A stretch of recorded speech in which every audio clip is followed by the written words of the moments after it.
का दिन है। आज महत्वपूर्ण उपलब्धि है कि आज नेपाल राजतंत्र का खात्मा हुआ और संघीय लोकतांत्रिक गणतंत्र का स्थापना हुआ। इससे पहले भी कई आंदोलन हुए। उन आंदोलनों में केवल सत्ता परिवर्तन होता था। मधेश जन विद्रोह ने शासन प्रणाली को ही बदल दिया। जो कल से पहले मधेश आंदोलन से पहले जिसे धोती भाई मसिया मधी से बिहारी क्या क्या कह के अपमानित किया जाता था, नागरिकता तक नहीं दिया जाता था। आज मधेश प्रदेश की स्थापना हुई और आप ही के बीच के आप ही के जो है यहाँ मुख्यमंत्री हुए। यह मधेश आंदोलन की सबसे बड़ी मधेश आंदोलन ने मधेशियों का पहचान और उसके साथ साथ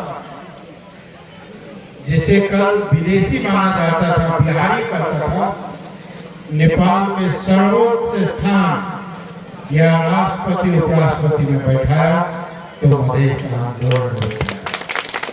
और कल के मधेशी जन अधिकार फोरम आज के जनता समाजवादी पार्टी, यही पार्टी है। इससे पहले मैं देखता था बहुदल आने के बाद भी महिलाओं को एक आध दो चार महिलाएं की उपस्थिति संसद में हुआ करती।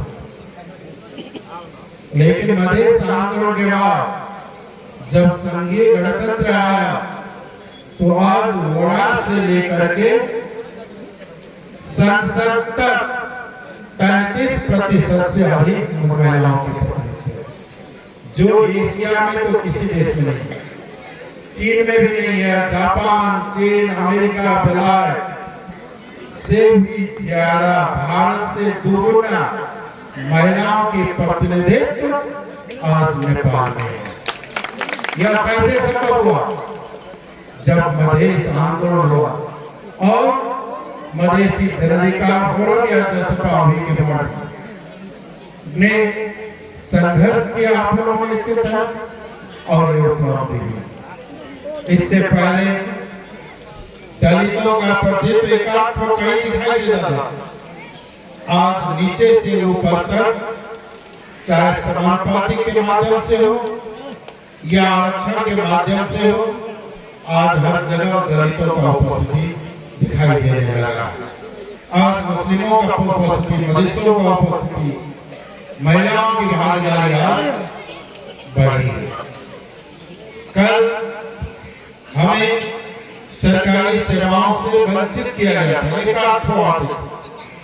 लेकिन आज आरक्षण से मधेशी कोटा में बहुत सारे आप लोगों के बीच के लोग विभिन्न सरकारी नौकरियों में चले गए। एक तो उपलब्धि हुई, लेकिन आगे बहुत कुछ करना बाकी है। हमें हजारों माइल चलना है। अभी तो हम लोगों ने चलना शुरू ही किया। पहले की संघर्ष से कुछ उपलब्धियां हुई, लेकिन अब अभी भी जो यहाँ के शासक वर्ग है उसका दिमाग अभी भी ठीक नहीं हुआ।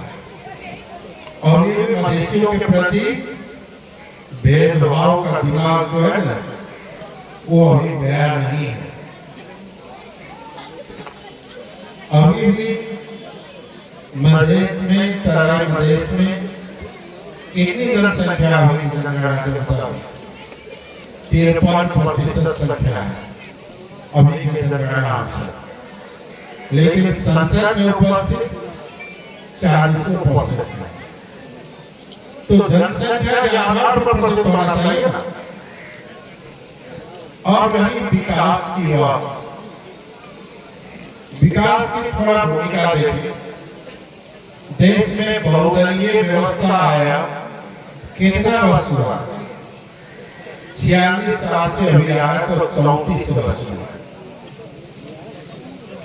हम लोगों ने निरंकुश पंचायत व्यवस्था के विरुद्ध लड़ा। क्यों लड़ा? एक, हमें अधिकार नहीं मिलते,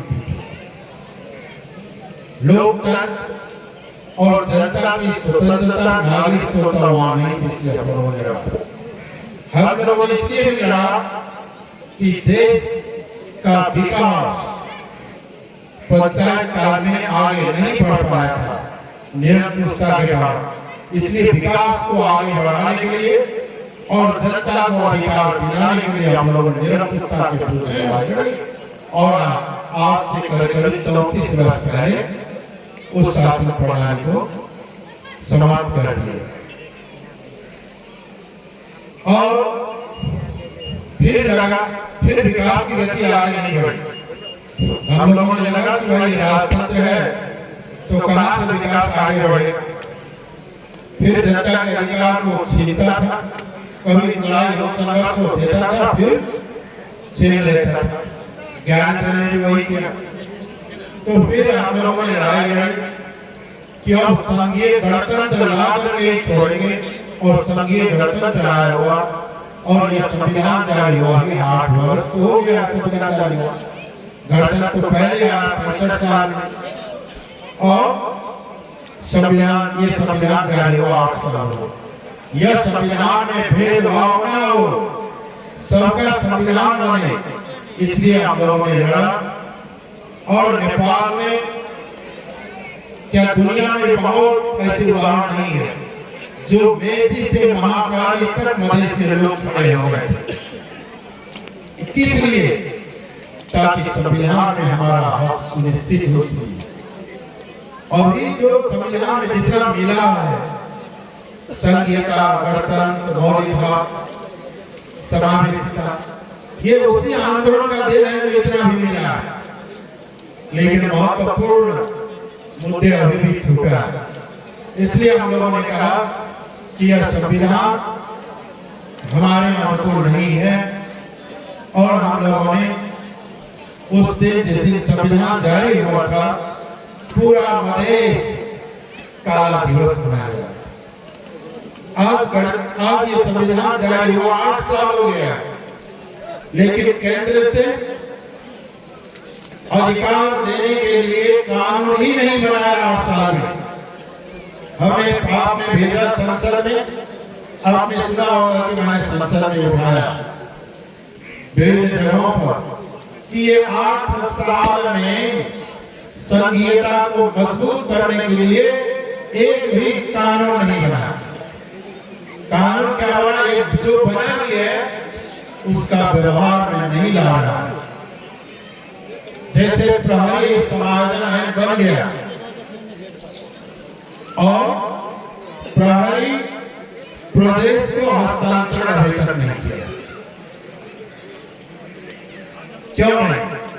मध्य प्रदेश बना है तो मध्य पुलिस, मध्य प्रशासन में चाहिए। यहाँ बगल में बिहार कितना दूर है? कितना? 10-15 किलोमीटर। अरे कहीं कॉपी है, उस पार कौन सा पुलिस? बिहार और पुलिस आता है ना, बिहार सरकार आता है। तो यहाँ और मधेश पुलिस होना चाहिए, प्रहरी हस्तांतरण तुरंत करना चाहिए। और यहाँ साथी लोग आ रहे थे, यहाँ हमें कह रहे थे देखिए भाई सीडीओ एसएसपी तो देता ही नहीं है, तो वो कहां से आया? आपका है। हम लोग चाहते हैं कि यही के लोग यहाँ के प्रशासक बने और वो आपकी भावनाओं को समझे, इसकी जरूरत है। हमें यहाँ की साधन स्रोतों पर अधिकार हो, ताकि विकास के लिए तो बजट चाहिए ना, विकास के लिए बजट चाहिए, बजट के बिना विकास नहीं होता। लेकिन इस बार क्या किया केंद्र सरकार ने? कितना बजट काट दिया? 10 करोड़। 13 अरब बजट जो है पहले दिया हुआ काट दिया, कैसे विकास हो। अब थोड़ी पीछे हम जाते हैं विकास के लिए, तो 34 वर्ष हो गया बहुदलीय व्यवस्था है। 34 साल पहले बीरगंज में चीनी कारखाना चल रहा था, चालू कृषि औजार कारखाना चालू था। जनकपुर में ये जो है सिगरेट फैक्ट्री चालू था, विराटनगर में जूट मिल चालू था, हेडोड़ा में कपड़ा में वनस्पति घी चालू था, हेडोड़ा से पश्चिम जो है कागज कारखाना था, काठमांडू में बांसवाड़ी जूता कारखाना था, हिमालय सीमेंट कारखाना था। काफी कारखाना विदेश के भारत, रशिया, चाइना के मदद से यहाँ स्थापित हुआ और लाखों 10 लाख लोग वहाँ फायदा होता था। लेकिन 34 वर्ष में क्या हुआ? 34 वर्ष किसने शासन किया? 34 वर्ष में सारा फैक्ट्रियां बंद हो गई। 34 वर्ष पहले मैं देखता हूं कि जमा 300 आदमी विदेश में वैदेशिक रोजगार में गया था, 300। आज काठमांडू की एयरपोर्ट में जाते हैं तो 10,000 लोग डेली जा रहा है और 10, 5, 15 लाख से डेली आ रहा है। आज तो लाखों, करीब करीब 70 लाख के आसपास लोग बाहर गए, रोजी रोटी के लिए भटक गए। 34 साल का हुआ और यहाँ का फैक्ट्रियां समझ लो, जब फैक्ट्रियां चलता और नई नई फैक्ट्रियां खुलता तब ना लोगों को रोजगार मिलता, ये नहीं हुआ। 30 साल पहले, 34 साल पहले मैंने यहाँ के सरकारी स्कूल में पढ़ा, बहुत अच्छी पढ़ाई। प्राइवेट स्कूल था कहीं, बोर्डिंग का जमाना नहीं था। सरकारी अस्पताल में उपचार होता था, दवाइयां मिलता था, शिक्षा बहुत अच्छी थी। कृषि में यहाँ कृषि अनुसंधान होता था और कृषि का उत्पादन का अभियान चला था। आज शिक्षा ध्वस्त हो गया। आपके गांव में स्कूल होगा, शिक्षक नहीं, शिक्षा का प्रबंधन नहीं, खाली विद्यार्थी जमा होने से तो शिक्षा नहीं होता। और अगर प्राइवेट स्कूल दिखाता वहां भी कोई खास शिक्षा नहीं, तो शिक्षा ध्वस्त हो गया, कृषि ध्वस्त हो गया, उद्योग धंधा कारखाना ध्वस्त हो गया और गरीबी और बेरोजगारी बढ़ गया। यही ना हुआ है। ये किसके चलते हुआ? क्यों हुआ ऐसा? इसका जिम्मेवारी कौन लेगा? इसका जिम्मेवारी उसी को लेना होगा जिसने विगत 34 साल से इस देश में शासन किया। सरकार का नेतृत्व किया, वही जिम्मेदार है। वो कौन है? जिसको आप लोगों ने वोट देकर के भेजे थे, वही लोग है। हम लोग की पार्टी को कभी कभार सहयोग के लिए काम होता है, भाई काम करो, आगे सहयोग कर देते हैं, लेकिन नीति तो वो बनाता है। इसलिए जो 34 साल तक कांग्रेस कम्युनिस्टों ने राज किया, उद्योग कारखाना को बर्बाद किया। 34 साल तक कांग्रेस कम्युनिस्टों ने राज किया, शिक्षा, कृषि, उद्योग धंधा सब ध्वस्त कर दिया। 34 साल तक कांग्रेस कम्युनिस्टों ने राज किया। देश के यौवन जवानों को जो यहाँ के विकास में लड़ना चाहिए, उनको विदेश जाना पड़ा रोजी रोटी के अभाव। तो विकास कैसे होगा? अभी भी विकास करने की मानसिकता नहीं है। भले हम लोग सहयोग कर रहे हैं, फिर भी विकास की मानसिकता नहीं है और मधेश का विकास तो चाहता ही नहीं। कहिए कैसे? यहां से आप लोगों ने आशीर्वाद दिया, हमें भेजा, तो आपकी आवाज उठाना तो हमारा कर्तव्य है, इसीलिए ना भेजे। तो वहां गए, योजना तो पहले बन चुका था हमारा सभागृह से पहले। फिर हाउस में गए तो बजट उन्होंने बनाया, तो मैंने कहा मध्य में तराई में टोटल 53% जनसंख्या है, विकास में बजट कितना दिया है? 12%। अभी मधेश की मेथी से महाकाली तक की बजट की मैं बात कर रहा हूँ, खाली 12 में विकास का बजट 12% दिया है और जनसंख्या है 53%। हमने कहा बजट पास नहीं होगा, 3 दिन तक रोका हमने, तब बाद में कहा गलती हुआ, हम सुधारेंगे, हम मधेश के लिए बजट देंगे। फिर कर्मचारी लोग का हम लोग को तलब नहीं मिल रहा, उधर छटपटा रहा है, तो उन्होंने 53% जनसंख्या वाले जगह को केवल 12% बजट दे, तो यहाँ का विकास होने में कितना बच लगेगा? सैकड़ों वर्ष लग जाएगा। कैसे विकास होगा? तो इसलिए फिर भविष्य में ये लोग करने वाले भी नहीं है। ना ये लोग मधेश के अधिकार को दिया, ना ये लोग कहता है संघीयता हमारा है, ना ये लोग गणतंत्र चाहता था, ना विकास चाहता था। लेकिन ये हम लोग फिर भी वोट देकर के जिताते रहे और सत्ता उन्हीं को दिया। तो जब तक इनके हाथ में सत्ता रहेगी, विकास की संभावना नहीं है, नहीं हो सकेगी। फिर करेगा कौन? जो विकास ना करता हो, जो मधेशियों का, जनजातियों का, महिलाओं का, मुस्लिमों का, दलितों का अधिकार को सम्मान न करे, उसकी भागीदारी के लिए ना लड़े, वो आपका कभी नहीं हो सकता।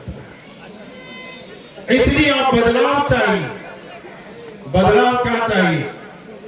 कि आने वाले दिन में जब तक जनता समाजवादी पार्टी के हाथ में सत्ता और शक्ति नहीं आएगा, तब तक विकास भी होना कठिन है, अधिकार भी खतरे में पड़ रहा है। अब ये लोग कर रहे हैं, उकसा रहे हैं धीरे धीरे, संघीयता खारिज करो, ये समावेशिता खारिज करो। जब संघीयता और समावेशिता खारिज हो जाएगा तो लोकतंत्र नहीं रहेगा, यहाँ तानाशाही व्यवस्था रहेगी और लोग तानाशाही की ओर ले जाना चाह रहा है। इसके लिए जनता समाजवादी पार्टी सड़क से, सदन से लेकर सरकार तक की लड़ाई है कि संघीयता को कार्यान्वयन करो। अगर हम लोगों ने कहा है कि कुछ महीनों के बाद हम लोगों ने अवसर दिया है कि संघीयता कार्यान्वयन करने के लिए पुलिस प्रदेश को हस्तांतरण करो, कर्मचारी प्रशासन हस्तांतरण करो, आर्थिक स्रोत हस्तांतरण करो और प्रदेश को अधिकार संपन्न बनाने के लिए कानून बनाओ, तब न प्रदेश सरकार काम करेगी। वहां सरोज बाबू मुख्यमंत्री हैं और उनका पुलिसों नहीं है, एक तो कर्मचारियों नहीं है, कहेगा इधर काम करो, भागेगा उधर। तो ये स्थिति को अंत जब तक नहीं करेंगे तो विकास भी कठिन है। वहां विकास के लिए भी हम लोग लड़ाई लड़ रहे हैं। हम लोगों ने स्पष्ट कहा कि अब संघीयता को कार्यान्वयन करो। अगर संघीयता कार्यान्वयन नहीं होगा तो मधेश में, देश में भीषण लड़ाई फिर से शुरू होगा। फिर से अपने हक को हम छीनने नहीं देंगे। हमें अधिकार चाहिए, सुशासन चाहिए, प्रशासन अपना चाहिए। हमें दूसरे के द्वारा भेजा गया प्रशासन से यहाँ के लोगों का कल्याण होने वाला नहीं है। संघीयता का अर्थ ही होता है कि प्रदेश में शासन हमारा, प्रशासन हमारा, केंद्र में साझेदारी होगा। सभी प्रदेशों का केंद्र में साझेदारी और प्रदेश में सुशासन, अपनी शासन और अपनी प्रशासन, तब ना अधिकार सुरक्षित होगा और काम आगे बढ़ेगा। अभी भी पराधीनता बाकी है, अभी भी पराधीनता बाकी है और लड़ना बाकी है। इस बीच में एक और साजिश हो रही है।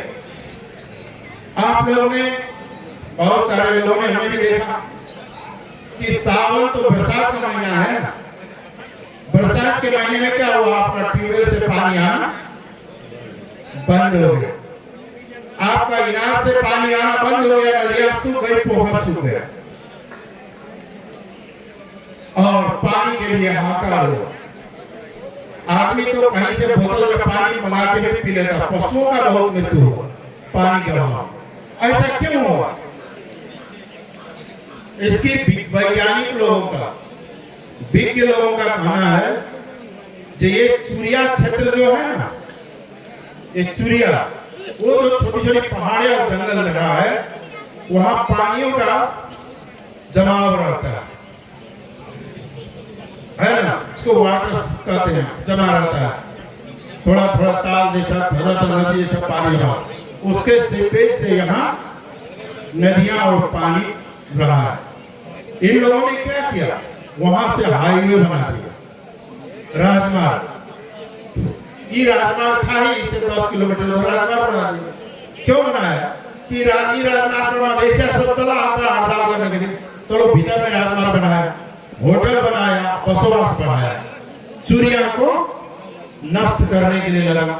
वह चूरिया नष्ट होने के कारण से ही मधेश जो है पानी का लेवल नीचे चला गया और एक मरुभूमि की तरह हो गया। वैज्ञानिकों का है, हमारा कहना नहीं है, और वैज्ञानिकों का अनुमान है कि आने वाला वर्ष में भी ये नीचे और जाएगा और पानी का हाहाकार और ज्यादा बढ़ेगा और धीरे धीरे यह क्षेत्र मरुभूमि हो जाएगा। इसको बचाने के लिए जो चूरिया में, चूरे भाव जो क्षेत्र है, उसमें छेड़खानी बंद करो, उसमें बसोबास, निर्माण, सड़क यातायात का काम बंद करो और फिर से वन लगाओ। सूर्य का संरक्षण मधेश का मरुभूमीकरण से रोकेगा।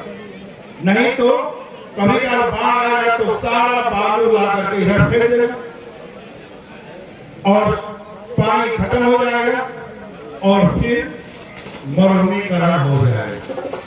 ये वैज्ञानिकों ने कहा। लेकिन यहाँ जो सरकार में बैठे हैं, इस बार बजट में क्या कहा? चूरिया मात्रा कीटे ढूंढा निकाली, निकासी पैठारीकरण, यानी चूरिया में जो गिट्टी पत्थर जो बचा हुआ है उसको निकालेगा, बांग्लादेश, भारत कहां कहां बेचेगा। ये कानून भी लाने वाला है। तो हमने कहा कि चूरिया में छेड़खानी भी बंद करो, आंतरिक उपयोग के लिए न्यून जोखिम वाले जगह से कुछ निकाल सकते अपने घर से।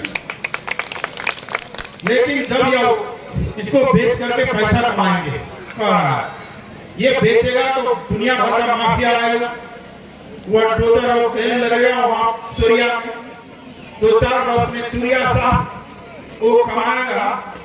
किसी ने अपने बेटे पोते को सबको भेजा, किसी को अमेरिका, किसी को ऑस्ट्रेलिया, किसी को यहाँ जो इन लोगों के बेटे को पूछिए इन लोगों को कहाँ पड़ता है, कहेगा ऑस्ट्रेलिया में है, वहाँ घर बनाया, कोई कहेगा अमेरिका में है, कोई कहेगा कहाँ है, कोई कहाँ। यहाँ लूटपाट कर लेगा, इसको मरुभूमि छोड़ देगा, भाग जाएगा। लेकिन यहाँ के लोग कहाँ जाएंगे? आप लोग कहाँ जाएंगे? यही रहना है। तब हमने वहां उस दिन संसद में कहा, सरकार को भी चेतावनी दिया और फिर भी देता हूं कि चूरिया में छेड़खानी हुई और मधेश का मरुभूमीकरण करने का कोई भी साजिश हुआ तो मधेश के लोग छोड़ेगा नहीं, एक भी छोड़ेगा नहीं। जब जीवन रहेगा तब न बाकी रहेगा, जीवन ही नहीं रहेगा तो रहेगा क्या? तो इसलिए अगर ऐसी वक्त आता है, चूरिया के साथ छेड़खानी होता है, मधेश को मरुभूमीकरण करने की साजिश होता है, तो इसे स्वीकार नहीं किया जाएगा। इस इरादे को नाकाम होने नहीं दिया जाएगा और जितना भी कुर्बानियां देने पड़े, संघर्ष देने पड़े, फिर भी जज्बा तैयार रहेगा। इसलिए हम लोगों ने इसे बंद करो। अब रही जहां तक यहाँ की समस्या मुझे मालूम है, आपका यहाँ नदी है, सिंचाई नहीं, स्कूल है, पढ़ाई नहीं, अस्पताल है, उपचार नहीं। अरे यहाँ तो बॉर्डर की बात है, तो यहाँ प्रधानमंत्री से भी बुलाए थे, बोल के गया था ना कि हम बॉर्डर में निर्णय करेंगे। हमने वहाँ प्रधानमंत्री को लिख कर दिया, जल्दी बॉर्डर को चालू करो, यहाँ का बॉर्डर है, सिमरौनगढ़ का बॉर्डर है और वहाँ का बॉर्डर सब है। इन बॉर्डरों को चालू करो। फिर कहा करेंगे, करो, कर रहे हैं, करो, कर रहे हैं और जल्दी इसे चालू करना होगा। हम लोग इसको करवाएंगे, है ना। और इसके साथ साथ ही अब जो है बदलाव की और जरूरी है। राजनीति बदलाव है कि हमें आगे बढ़नी है, शिक्षा को सुधारना है, कृषि को सिंचाई की प्रबंध करनी है। हमारे हम लोगों के साथ नहीं है। आने वाले दिन में इन सब चीज को ख्याल रखते हुए हमें ये सोचना होगा कि अपनी ताकत को प्रदेश और केंद्र में मजबूत करें ताकि स्रोत और साधन पे हमारा हक जमा सके, तब विकास होगा। तो इसलिए सुधार की आवश्यकता है। 12 में हमें औद्योगिक क्षेत्र की बात आगे बढ़ी है, यहाँ कॉलेज वगैरह की बातें चल रही है, सिंचाई की बातें चल रही है और हम लोगों ने वहाँ बार बार ताकेदार कर रहे हैं। लेकिन हमने शुरू में ही कहा कि इनकी जो मानसिकता है, गांठ पकड़ के तो वही बैठा है, ढौआ पकड़ के कौन बैठा है? वही बैठा है ना, वो ढौआ लेके भाग जाता हुआ। हमने हिसाब किया है कि पूरे मधेश में जितना बजट दिया है उससे ज्यादा बजट 3 ही जिला में गया है। गोरखा में, नुआकोट में, अंडरलेधुरा में जितना बजट गया है उतना बजट मधेश में भी नहीं आया है। इसलिए क्या है कि हमें बजट के लिए, विकास के लिए भी और अपने अधिकार के लिए भी हमेशा जो है तैयार रहना होगा। इसलिए अधिकार तो बहुत सारे मधेश वालों ने दिलाया और मधेश की विकास चाहिए। हमारे खेत में सिंचाई चाहिए, हमारे स्कूलों में पढ़ाई हो, हमारे अस्पताल में। बीता हुआ विजयादशमी और आने वाले पावन आप लोगों का